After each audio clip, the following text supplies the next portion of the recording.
Fala TID, feliz 2024, muita prosperidade e que a gente sabe ou vamos descobrir melhor agora nesse episódio como fazer o nosso pensamento efetivamente se transformar na atitude para um ano novo. É daqui a pouco, depois da vinheta.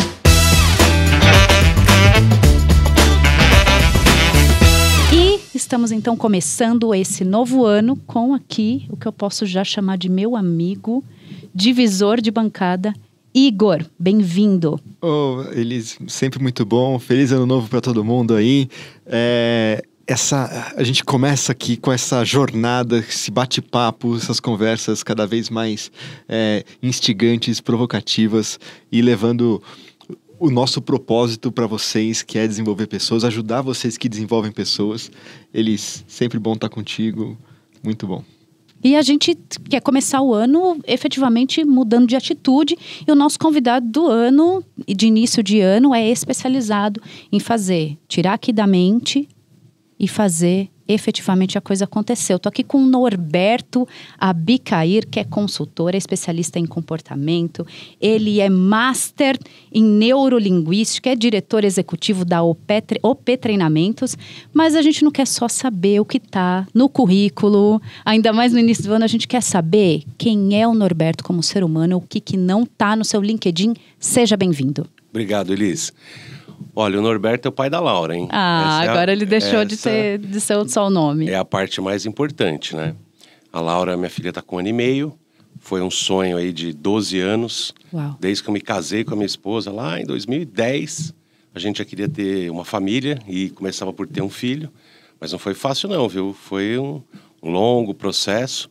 E aí, em 2022... a gente foi presenteado com essa bênção que é a Laura. Então, esse é o principal do Norberto, que não está no LinkedIn. E o Norberto é uma pessoa que hoje trabalha, se esforça e quer deixar um legado de exemplo para minha filha. Para que a minha filha no futuro, e provavelmente meus outros filhos, que eu também ainda quero ter outros, né? Possam ter orgulho do pai.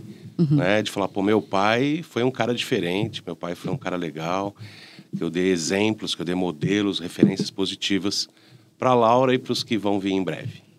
Muito bem, então a gente pode dizer aí que a Laura veio completar e fazer esse profissional Norberto, que já fazia as pessoas mudarem de atitude, uma pessoa muito mais engajada, mais próspera. Mais motivada, né? Mais motivada. Eu estava com 50 anos, já trabalho desde 1984. Esse ano agora vai fazer 40 anos que eu trabalho. Né? Então, já estava com 50 e estava um pouco assim, meio desmotivado. Entendi. Eu já trabalhava já há muito tempo, já tinha conquistado um monte de coisa. Enfim, e faltava a família, era a grande conquista. E agora estou bem renovado, bem rejuvenescido para os novos desafios, né? A gente quis trazer esse início de ano aqui com essa efetiva mudança de atitude. Até porque para o profissional que é da área de treinamento e desenvolvimento, que é de RH, e que pensa, o que eu faço para a equipe? O que eu faço para o time ficar engajado? Até a gente tem uma pesquisa, Norberto, que 63% desses profissionais responderam que a maior dificuldade que eles têm em relação ao time é gerar engajamento. Como é que a gente faz, então? Você parece que tem uma metodologia que transforma esse pensamento em atitude e que faz engajar. Que metodologia é essa? Metodologia PIPA, né? Processo de inovação do pensamento e atitude. Como você falou aí, falta de engajamento é uma queixa, né? Sim. E quando alguém procura o treinamento, uma consultoria, uma assessoria, sei lá, procura uma ajuda, vamos resumir assim, sempre começa por uma queixa. Porque se não tivesse nenhuma queixa, se tivesse tudo funcionando perfeitamente, não estava procurando a consultoria, a assessoria, o treinamento, né? Então, quando procura, sempre tem uma queixa inicial. E essa é uma queixa bem recorrente, falta de engajamento da equipe. Mas, para essa queixa, a gente já começa com uma inovação do pensamento do que se queixou, vamos falar assim. Tá bom. E normalmente, sua equipe está desengajada? Tá, falta engajar. O que você faz para engajar a equipe? Nada. O que você tem feito? Eles não teriam que se engajar, não seria obrigação deles se engajar? O ambiente também contribui, né? Então, muitas vezes, começa por essa inovação do pensamento do próprio gestor que procura a gente. O que você tem feito para engajar a sua equipe? Né? E o que eu vejo hoje, muita frequência que acontece, é que as pessoas trabalham numa empresa, né? E elas não sabem claramente qual é o objetivo do trabalho delas, qual é o objetivo do departamento que elas estão, qual é o objetivo daquela empresa naquele ano, né? Aquela política, qual é a política do ano, qual é o objetivo maior da empresa, né? Qual é a missão, a visão da empresa. Mas a maioria das pessoas que passam pelo problema do desengajamento, da falta de engajamento, normalmente o problema é esse. Elas não têm uma clareza dos objetivos do trabalho dela, do departamento dela, daquele ano da empresa, quais os objetivos maiores da empresa. E se a pessoa que trabalha lá, o colaborador, não sabe desses objetivos, a responsabilidade não é dele. A responsabilidade é de quem está acima dele, né, do gerente, da diretoria, da cultura da empresa, comunicar claramente isso, né? Eu sempre costumo dar uma metáfora a respeito. Eu brinco que tem aquelas galés do Império Romano, né? Que eram aqueles navios enormes, chegava a ter 400 pessoas remando, 400 remadores, né? E esses remadores eram escravos. Eles estavam acorrentados ao remo e eles trabalhavam à base de chicotada. Uhum. Então essa era a galé romana. Bom, mas e o navio moderno? Que a empresa é igual a um grande navio, tem 400 colaboradores lá. Eles estão remando. Alguns remam na direita, alguns remam na esquerda, alguns remam na frente do barco, alguns remam atrás do barco. Tem uns que remam de manhã, tem os que remam à tarde. Tem todo o esquema da remada, né? Agora, esses remadores, eles sabem qual é o porto que esse barco se dirige? Essa é a pergunta. Porque se a equipe sabe para onde o barco vai, todo mundo vai remar mais, vai engajar mais nessa remada, vai remar mais motivado, a produtividade aumenta, tudo melhora. Agora imagina que muitas pessoas estão lá na empresa, mas não sabem. Pô, esse barco vai para onde? Não sei. Então, como ficaria a sua remada se você está remando num barco que você não sabe para onde vai? Né? Pior, muitas vezes as pessoas acreditam que o barco vai para um lugar que não é exatamente para onde o barco vai e não é nem para onde elas querem ir. Então, você está remando num barco que você acredita que vai para um porto que não é o lugar que você quer ir. Você vai remar com força máxima? Agora, e pelo contrário, e quando as pessoas descobrem que elas estão indo para o porto que elas desejam chegar, que o barco vai para onde elas querem ir. Então agora eu sei para onde esse barco vai para onde eu quero chegar. Como é que fica o engajamento? Agora muda. Então eu sempre coloco que a comunicação do planejamento estratégico da empresa, da política básica, missão, visão, valores, política do ano, metas, objetivos com clareza, tem um forte poder de engajamento. Mas quando vem a queixa da falta de engajamento, a gente pergunta o que você tem feito para engajar e fala disso, parece que é obrigação das pessoas saber. Mas elas não sabem? Você já comunicou isso para elas? Não comuniquei, mas a pessoa está trabalhando aqui, ela não está sabendo? A maioria das vezes, pergunta para a equipe. Quando você vai lá e pergunta nesse grupo que não está engajado, você vai lá e pergunta para eles, você sabe qual é a razão do seu trabalho, qual é o objetivo desse departamento, quais são as metas e objetivos da empresa, o que nós estamos buscando para esse ano? Se tiver 30 pessoas na equipe, talvez você vai ouvir 10 não sei e outros 20 opiniões diferentes. E talvez nenhuma é a real. E isso parte, Norberto, um pouco aqui de trazendo pensamento para atitude, que muito do pensamento tem a ver com tenha certeza de que, mas isso é óbvio, eu não preciso falar. Tem essa mensagem, tipo, é óbvio, então atitude não vou passar. De quem que a gente vai trabalhar, né? De quem comunica ou de quem tá... Sim, porque o óbvio só é óbvio nos olhos de quem vê, né? Uhum. Se fosse óbvio para os outros, eles não estavam desengajados. Mas às vezes para o gestor é óbvio que são aquelas metas, aqueles objetivos. Normalmente quem está na linha média, na área estratégica, na tática ou na estratégica, eles estão trabalhando em torno das metas. Então eles não têm dúvidas quais são as metas e objetivos. Talvez só falta comunicar para a equipe, Então esse é o ponto número 1 que eu vejo hoje da falta de engajamento, é não saber direito quais são as metas que estamos buscando. E aproveitando então que a gente está começando um novo ano, se ainda não está pronto esse planejamento, essa ideia ou esse modelo, qual é o porto que a gente está indo? Então precisa correr para definir e depois correr para informar. Então, se não está pronto, já te falo, já estamos no dia 2 de janeiro, né? Já começou o ano, então o barco já está no rio já. E já está remando, mas não sabe para onde vai esse ano? Normalmente, o planejamento estratégico para o ano seguinte deveria estar sendo desenvolvido entre setembro e outubro, aprovado em novembro, para que a gente comece dezembro já sabendo como vai ser o nosso ano seguinte. E até avisando, olha gente, estamos a tantos do porto que nós queremos chegar, estamos nessa velocidade, estamos com esse porquê, o engajamento seria muito diferente nesse sentido. Sim, você vê, na época de fim de ano, você vê muitas festas de confraternização, né? Mas você vê algumas empresas que, além de confraternizar, também fazem a divulgação oficial do plano de metas para o ano seguinte. Então, uma coisa é você juntar todo mundo perto do Natal e fazer um jantar, um churrasco, uma festa. Outra coisa é você juntar todo mundo para contar para todo mundo o que atingimos esse ano, o que queremos atingir o ano que vem, como vai ser o nosso trajeto o ano que vem, qual é a responsabilidade de cada um. Aí depois você faz a festa e comemora. Aí todo mundo já vai comemorar sabendo para onde vai começar nossa remada aí do ano que vem, né? Muito importante. Muito do que eu vejo também, Norberto, assim, ok, tá. O pensamento ainda está nesse óbvio, não tenho pronto, mas tem as empresas que já estão prontas. Mas aí começa a situação, eu já tenho o pensamento, já tenho a estratégia de para onde eu vou. Isso já está claro para mim. Mas por que eu não consigo mudar a atitude? Muito boa pergunta, viu? Inclusive, essa época do ano é uma época bem interessante, porque quando chega fim de ano, Natal, Ano Novo, as pessoas sempre fazem os planos para o ano seguinte, né?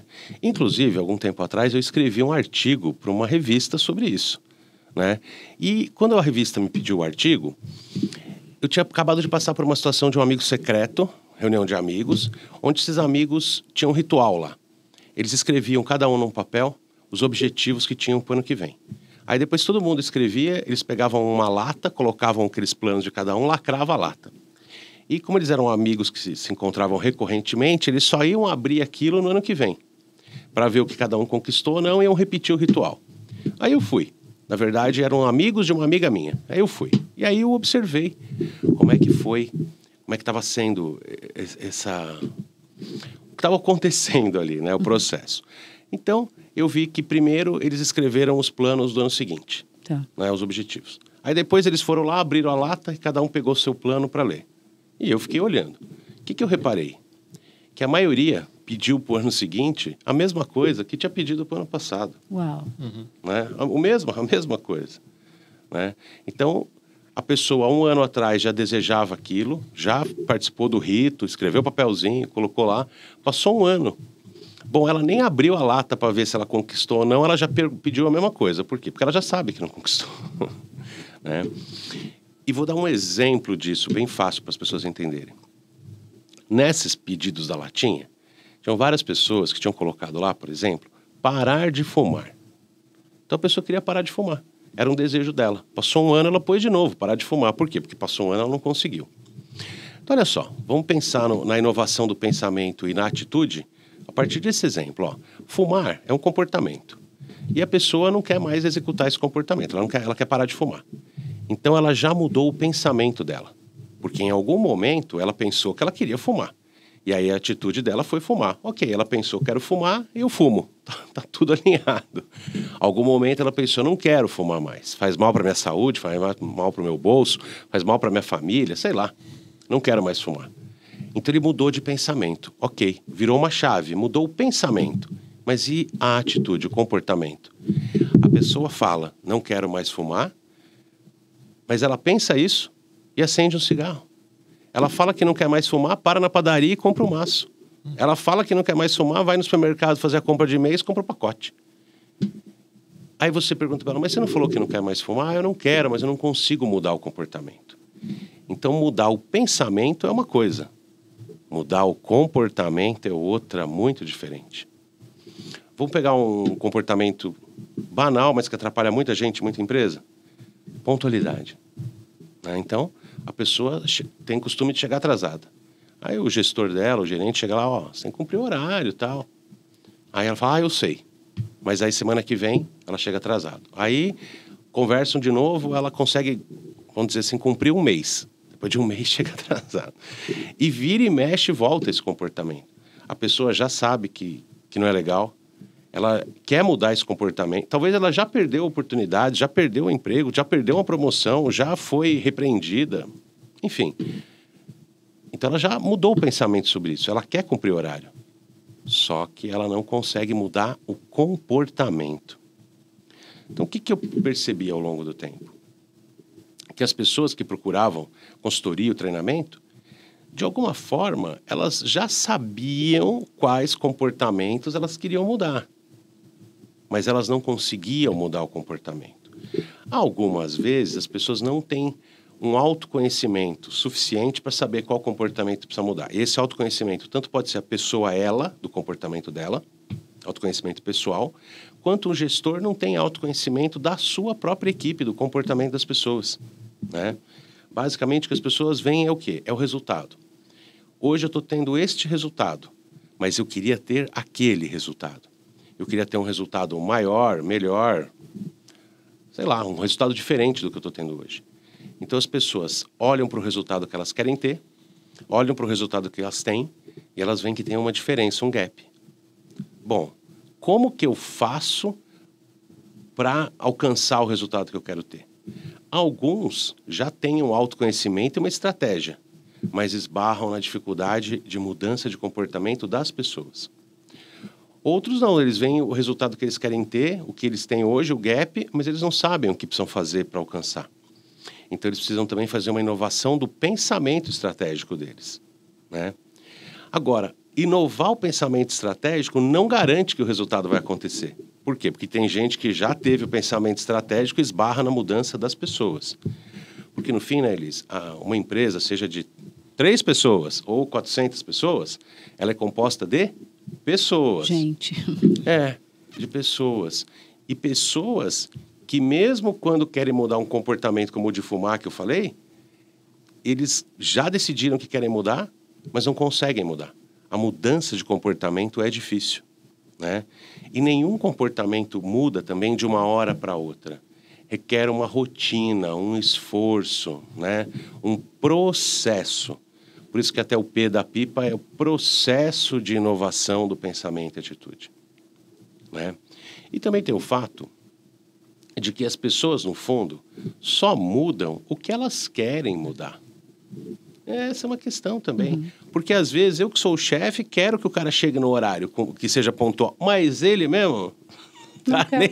Exatamente. Eu tava com essa pergunta, né? Porque a questão do horário, principalmente no cenário que a gente tem hoje de flexibilidade, onde se discute cada vez mais a flexibilização do horário, da mudança do comando e controle pela autonomia e confiança, às vezes para esse colaborador não faz sentido ele chegar às 8 da manhã e sair às 5 da tarde, se o horário que ele produz mais é do meio-dia às 10 da noite.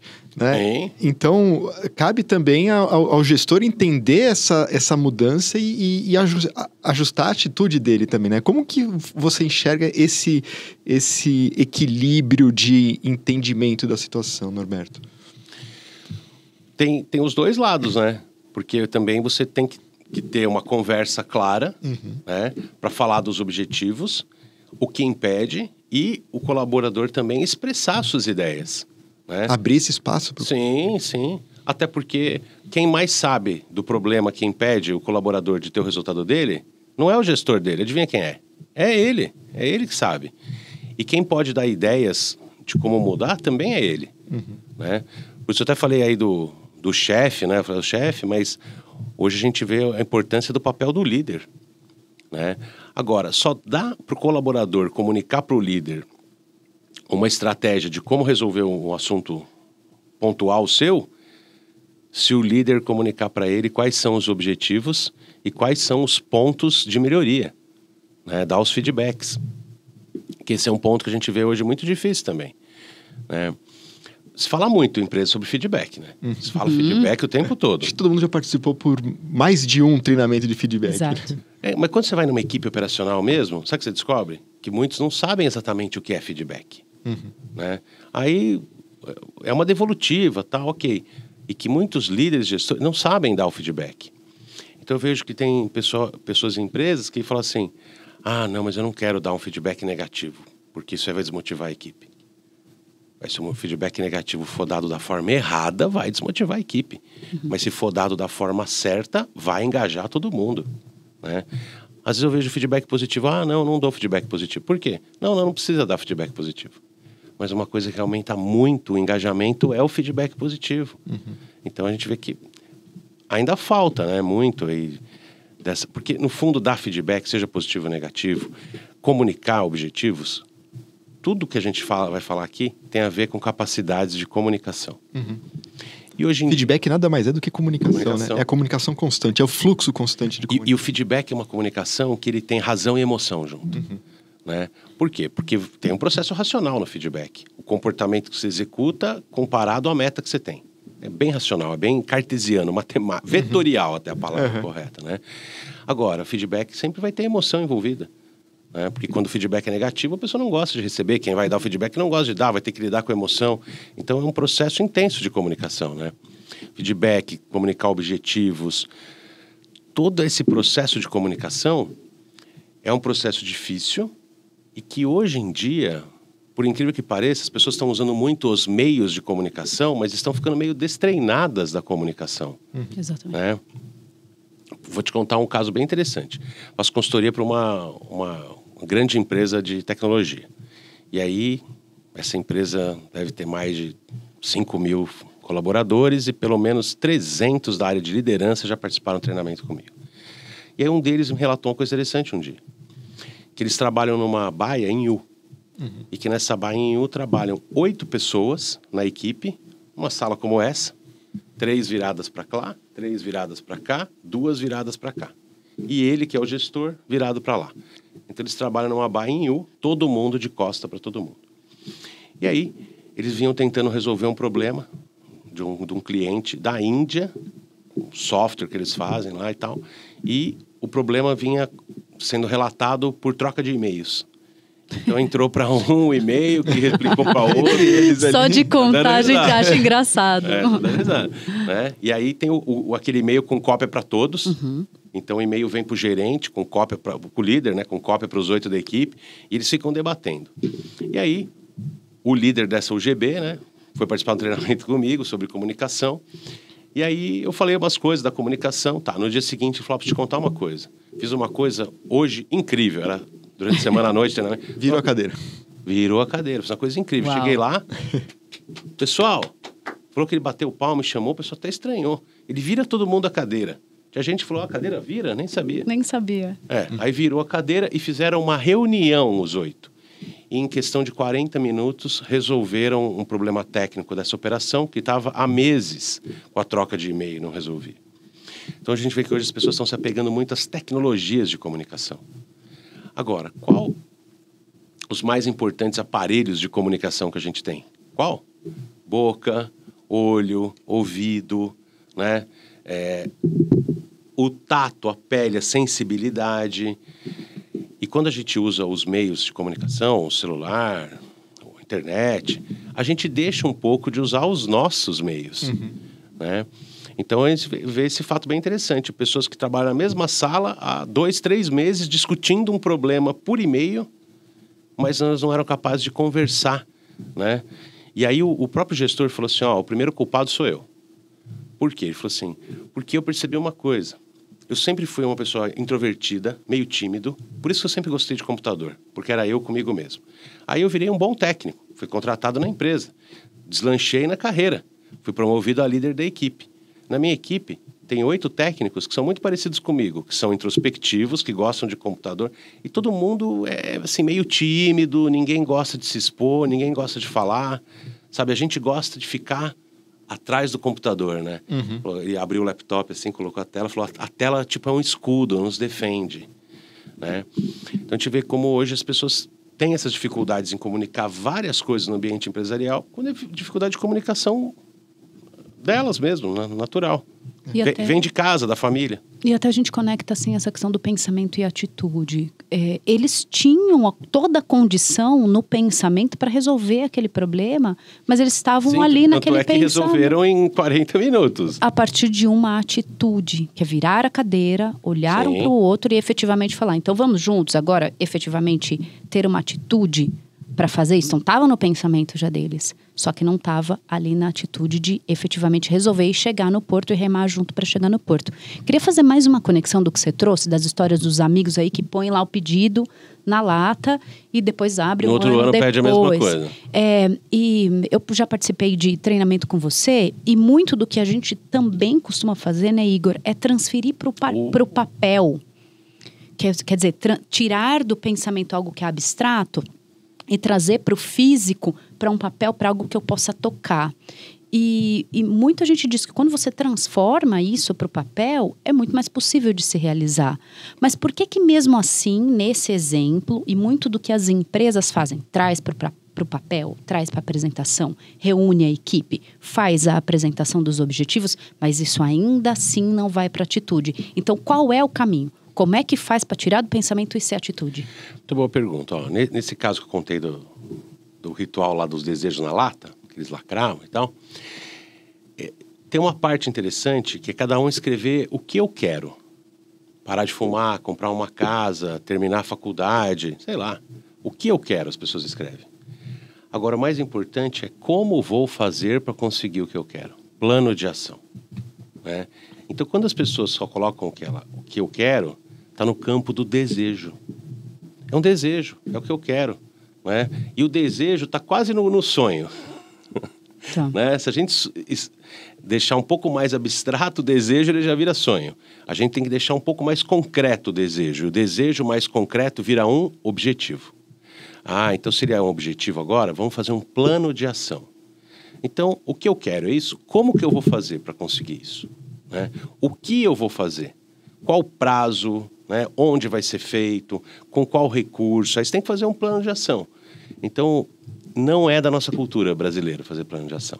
O brasileiro tem muito desejo, muito sonho. Fazer listas. Mas não é da nossa cultura planejar, né? Então, a pessoa só coloca o que ela quer, mas não planeja como ela vai fazer para conseguir. Já na empresa existe processos, né, de planejamento. Você reúne a equipe inteira, faz algum planejamento.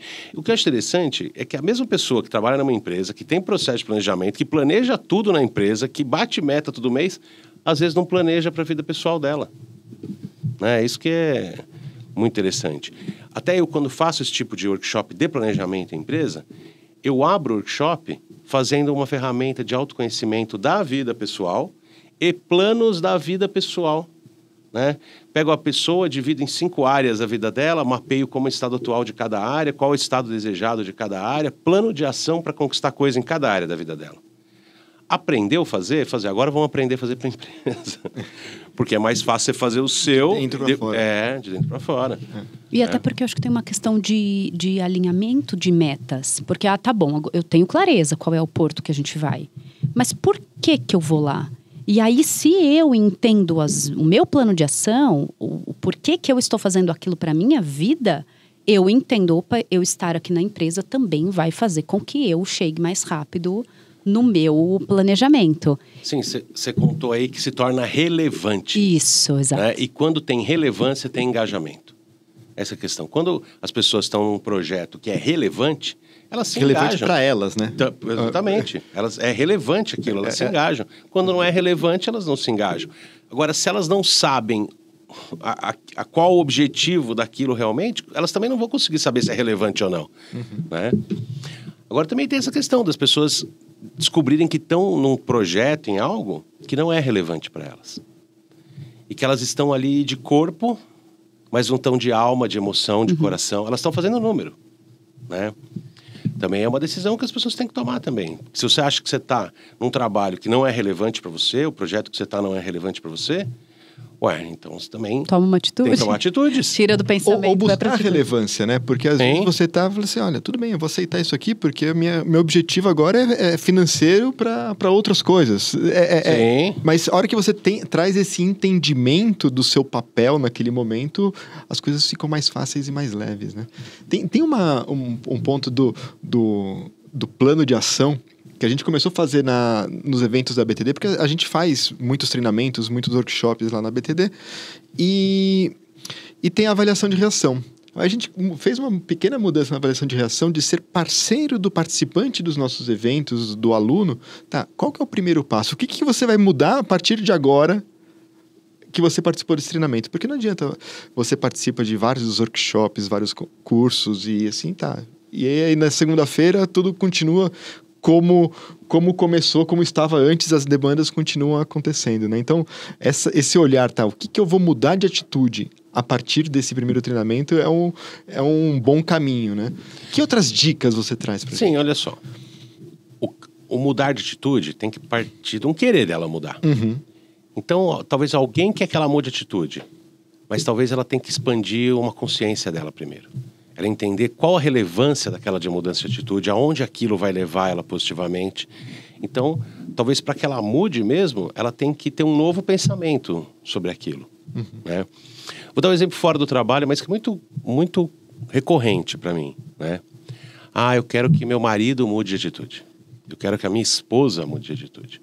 Né? E aí, a pessoa se queixa disso. Aí você pergunta, mas você já comunicou ela que você quer que ela mude? Aí vem aquela resposta, mas não é óbvio? Não, tem que comunicar, né? Eu comuniquei, e ela? Ela falou que não quer mudar essa atitude. Né? Falei, então você pode mudar a sua tolerância a essa atitude. Uhum. É você que muda de atitude. Você pode negociar quais são as atitudes que ela quer que você mude, que você quer que ela mude, né?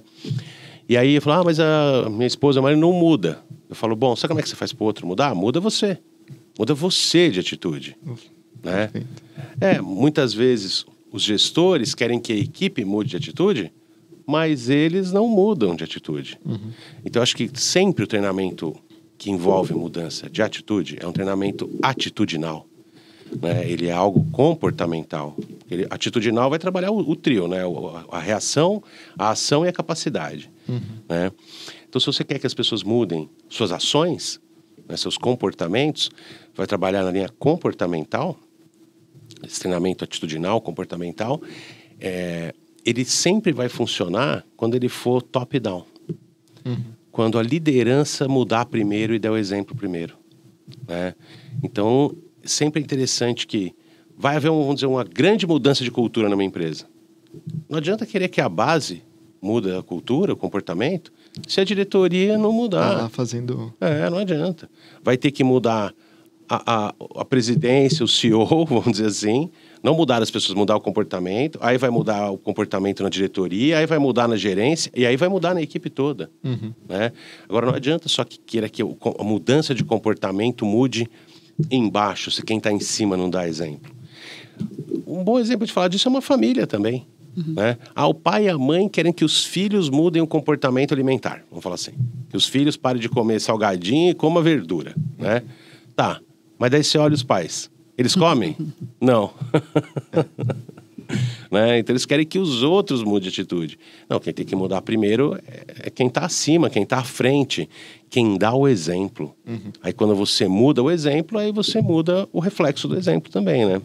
Nesse sentido, Norberto, enquanto você falava, eu pensava aqui que existe um movimento de mercado para que a gente promova o accountability, as pessoas tendo essa responsabilidade de fazer a mudança acontecer, o intraempreendedorismo, esse senso de dono. E aí, a minha liderança não tem essa atitude.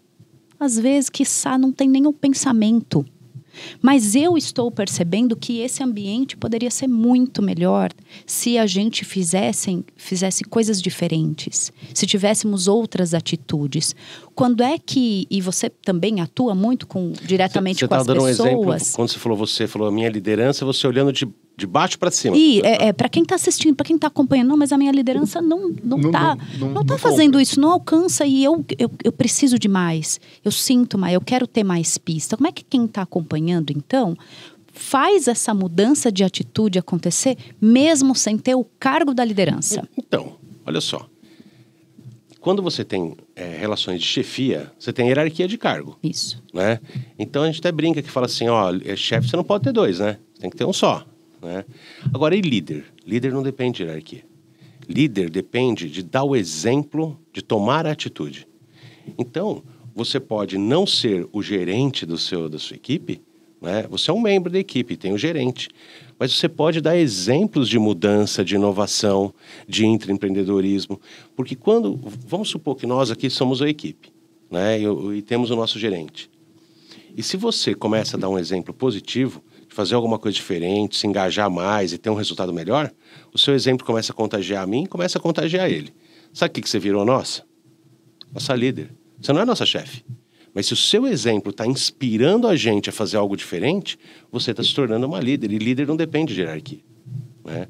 Lógico que a próxima etapa é que vai crescer na carreira dentro desta empresa ou em outra, em alguma oportunidade, quem promove a sua liderança, né? Será o chefe, muito provavelmente aquele que já é líder. E o interessante é que essa questão da mudança, né? Você não pode mudar o seu chefe, né? Você pode mudar pra o seu... você. Então mude o seu comportamento. É uma via de mão dupla, né? Então você muda o seu igual eu falei no casamento, funciona nessa relação também. Essa via de mão dupla. E eu estava refletindo aqui, tem uma questão que cada vez mais é estratégica para as organizações da diversidade, né? De trazer pensamentos diferentes, pensamentos antagônicos muitas vezes, para buscar inovação. E isso é um grande desafio nessa questão de relação, né? Porque às vezes se é um chefe, um líder, um gestor, né, mais quadradinho, assim, ele não vai estar aberto a esse tipo de... Sim, vai impor mais a linha dele, vai querer trazer pessoas iguais ou modelá-las para que sejam adequadas ao pensamento dele. Qual que é o desafio para fazer essa mudança de olhar, né? Como pegar esse gestor que é mais engessado, que quer as pessoas iguais a ele, para ele olhar e ver a riqueza que tem de trazer pessoas diferentes? Esse é um desafio, hein? Porque aí estamos falando de mudar o comportamento do gestor. Exato. Né? Vamos cair naquele primeiro ponto. Será que ele quer mudar de comportamento? Né? Se ele quiser mudar, vai ter que ter... Quais são os... Porque a mudança de comportamento é uma meta a ser atingida, né? Eu estou no comportamento A, quero mudar para o B. É uma meta a ser atingida. E toda meta, ela vai ser conquistada ou não a partir do valor que está por trás dessa meta. O que de valor pessoal para essa pessoa, para esse gestor, valeria a mudança, né? Infelizmente, é um ponto assim, muitos vão mudar por medo do desemprego, de perder a vaga, né? Então pode ser que muitos, até vamos dizer assim, que o valor que motive a mudança seja assim, não, eu preciso mudar porque esse meu jeito de pensar está antiquado, todas as outras empresas estão mudando, está havendo uma cobrança que eu seja mais aberto, né, e deixe de impor a minha linha, né? Mas a pessoa, vamos lá, ele já trabalha, sei lá, 10, 20 anos, já vem da história de vida dele, e é uma mudança que pode acontecer, primeiro, se ele queira, né? Segundo, entender que ele não vai mudar de uma hora para outra. Vai ser um processo. É a consciência, né? Trazer para a consciência. Né? E vai precisar de muito feedback. E vai precisar de feedback quem está em cima da liderança dele e vai precisar de feedback de quem está embaixo. Pedir. Eu acho que é importante aprender a pedir esse feedback, né? Pedir, ajudar. Outro dia eu estava conversando com um amigo que a gente estava brincando que ia entrar em mais uma palestra para falar sobre feedback, né? Ele falou assim, olha, acho que a gente precisa mudar o olhar, porque a gente está falando muito como dar feedback. A gente precisa ensinar as pessoas a receberem feedback, né? A entender os feedbacks, a pedir feedbacks, ou se de repente, às vezes, o feedback não vem de uma forma clara e organizada, mas você percebe, puxa, acho que esse comentário tem um feedback. Aí chega lá e perguntar, fala assim, puxa, o que você acha disso? Esse preparo de receber esses feedbacks é importante, principalmente para esse gestor que já tem a consciência da necessidade da mudança, né? Sim, até porque essa mudança é um caminho que ele vai percorrer. Então é importante nesse caminho ele ter feedbacks se ele está percorrendo o caminho. Quando a pessoa fica muito apegada ao seu comportamento, ela muda, vamos dizer assim, ela muda para a direita um pouquinho, muda mais um pouquinho, mas na primeira oportunidade que tem, ela retorna tudo para a esquerda. Então, o processo, né, de acompanhamento e a manutenção de feedbacks, para a pessoa saber que está... Agora, qual o feedback mais importante? É ela se sentir bem.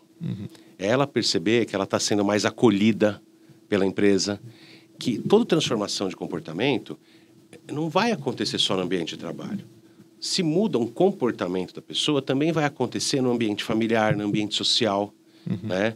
E aí ela também vai receber feedbacks da esposa, do marido, dos amigos, dos filhos. O próprio filho vai falar, pai, está diferente, está mais flexível. A esposa vai perceber, o marido vai perceber, né? Então, essa mudança de comportamento, ela vai refletir em outras áreas, que os feedbacks das outras áreas são importantes para impulsionar que essa mudança se defina. Norberto, o tempo voou. Já deu? Já acabou, já deu, você acredita? Mas já... Pois é, muito rápido. Começar agora? Não, já foi. A gente tem um momento agora final que a gente chama de momento T&D, momento toma e devolve. Então a gente joga uma palavra e você responde de forma curta o que vier à mente. Então vamos lá. PNL. Comunicação. Lifelong learner. Importante. E saúde mental, já que a gente está começando um novo ano falando de pensamento e atitude. Muito bem, foi isso. Tem alguma provocação aí, Atitude. Igor? Tem que ser tomada. É melhor você errar porque tomou uma atitude do que errar porque não tomou. Ou porque a atitude foi tomada por alguém. Por outro. E aí você é passageiro dessa... Não, e eu vejo assim, líderes tomam atitudes. Né? Muitas pessoas não tomam atitude por medo de errar. Mas, na verdade, não é o medo de errar. É o medo da crítica que vão sofrer pelo erro. Então, eu faço uma matemática assim. Você está numa encruzilhada, você não sabe que atitude tomar. Tem 2 caminhos. Para a direita, para a esquerda. Cada um é 50% de chance. E parado, qual a chance? 0. Aí as pessoas ficam paradas. É 100% de errar, né? Parado é 0. Né? Mas por que elas ficam paradas? Porque paradas elas escapam da crítica que vão sofrer por terem errado. Agora, e se eu for para a direita? 50%. E se fosse o seu caminho? 100%. Ah, mas e se eu fosse para a direita e o resultado está para a esquerda? Sabe o que você acabou de descobrir? Que não é para a direita que vai dar resultado. Agora você tem uma chance. Ou seja... E o quanto antes você descobrir que não era para a direita, é melhor. Então tem que tomar atitude. Né? E aí eu vejo assim, quem faz muito, erra muito. Quem faz pouco, erra pouco. Quem não faz nada, Igor? Não erra nunca. Erra sempre. Erra sempre. Erra sempre, isso mesmo. Parece que quem não faz nada não erra, né? Não, mas quem faz muito erra muito. Normal, faz parte. Norberto, como que as pessoas te encontram? Pode ser no meu Instagram, né? @NorbertoAbicair. O Instagram da OP Treinamentos, @OP Treinamentos. Acho que é a maneira mais fácil de me encontrar aí. Igor, obrigada. Começamos 2024. E começamos muito bem. 1/52. É isso aí. Começamos muito bem, Norberto. Muito bom esse papo. Sempre bom dividir essa bancada com você e levar essas inspirações, essas ideias, e que as pessoas aproveitem esse início de ano não para montar mais uma lista, e sim para começar a mudança de atitude, para que possam... Talvez em vez de pôr 10 objetivos novos, se concentrem em conquistar um. Exatamente. E de preferência antes de abrir a lata no próximo ano. Exatamente. Norberto, mais uma vez, muito obrigada. Esperamos que você que está por aí, clica no sininho, que é nosso objetivo, nosso plano de ação aqui, trazer mais conteúdo para você e para que tudo aqui que você aproveite para mudar de verdade de atitude. Ótimo 2024!